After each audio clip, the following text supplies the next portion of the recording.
Charlie's childhood wasn't a very good one. Even though she was a princess, her mother would coddle her all the time, and her father would give in to all of her bad behavior.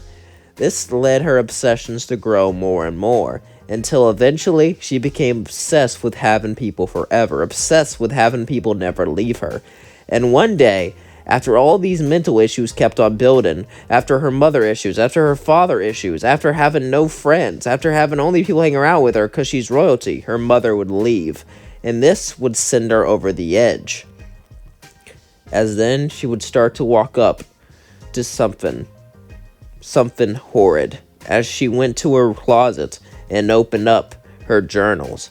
Charlie's been fighting an urge to stuff something, an urge to stuff someone, to keep them forever, but she can't hold it in anymore. She needs to find someone to keep forever and ever.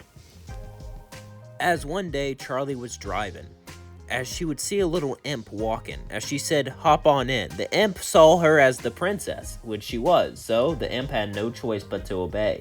But as the imp hopped in the car, Charlie said, "You're cute. How'd you like to stay with me forever?"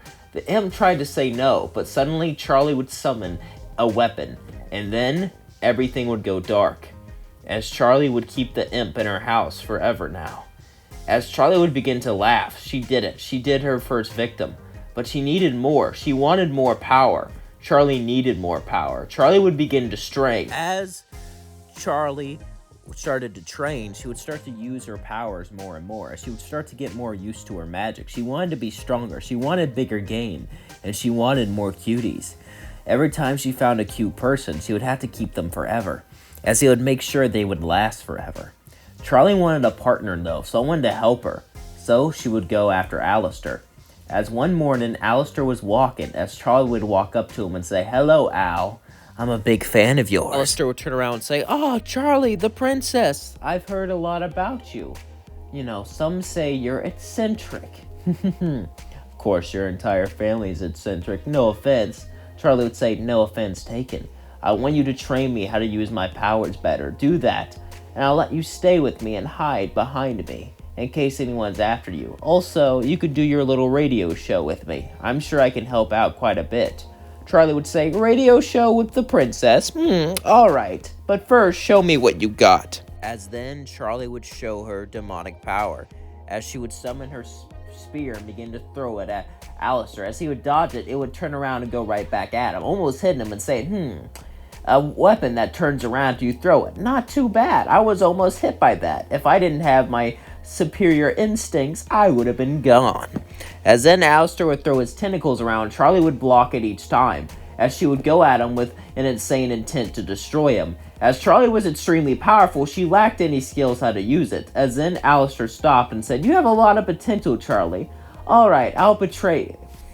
As Charlie and Alastor would then start a radio show, where they would find unexpected people and take care of them.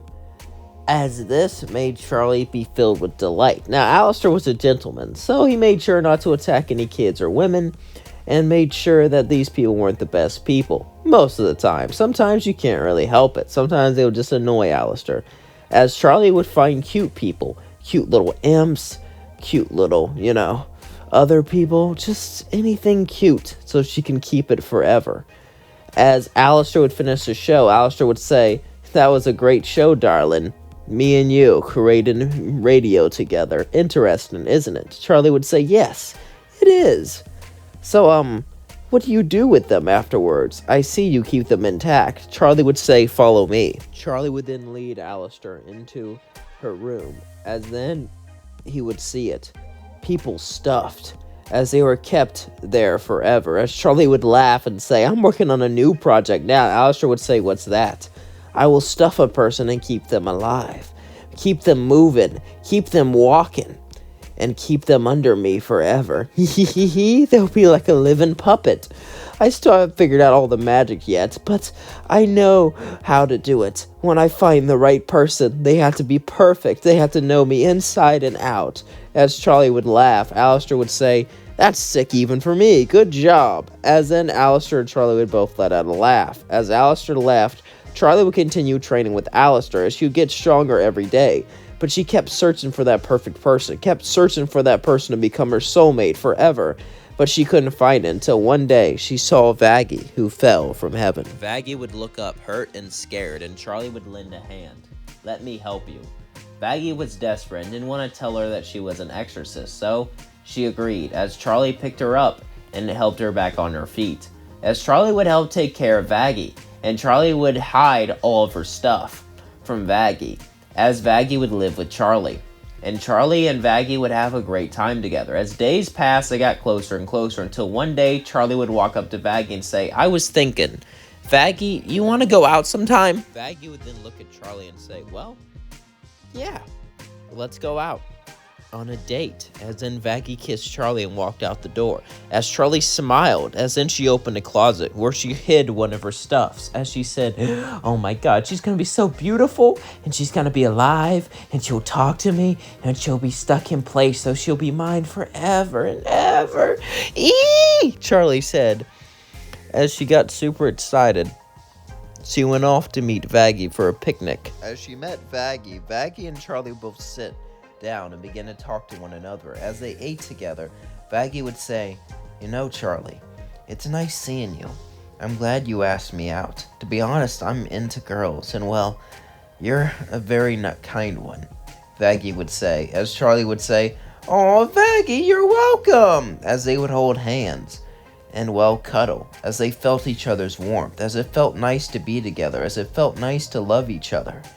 As Charlie became more and more obsessed, she knew she had to have Vaggie to herself, to only her. As their relationship only managed to get better and better, as Charlie and Vaggie only managed to get closer and closer, as they seemed like they would be happy together. As a few months would pass, Charlie would have finally perfected the spell.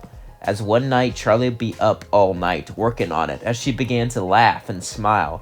As Vaggie would walk down to check on her, "Honey, go to bed, you've been up all night." Charlie would say, "I have something special for you." As Vaggie would walk up towards her and say, "Oh, you spent all night working on a present for me? What's that?" As Vaggie would look at Charlie, confused but also happy. She can't believe that someone spent all this time for her, all this time getting something for her.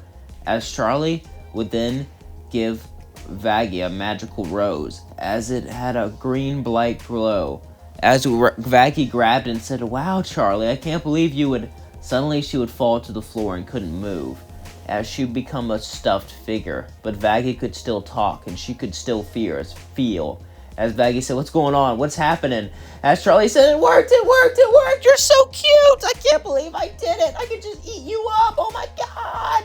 Look at what I did! I made something so cute!" As Vaggie would start to cry, Charlie would kiss her and say, "Don't worry, you'll be with me forever now." As Charlie put Vaggie up on the wall, as Vaggie would talk, yelling at Charlie, Charlie would only smile, Gian's food by her. "Oh, your voice is so cute. Let me call my best friend." As Alastor walked in, he said, "Wow, I can't believe it. You finally did it." Vaggie would say, "How could you do this, Charlie? You're a monster." Charlie would say, "A monster? I'm just in love with my collection, especially when my collection's as cute as you," Charlie would say as she began to take pictures. As she reveled in this, she reveled with having a live doll. She reveled in having a doll look at her, talk to her.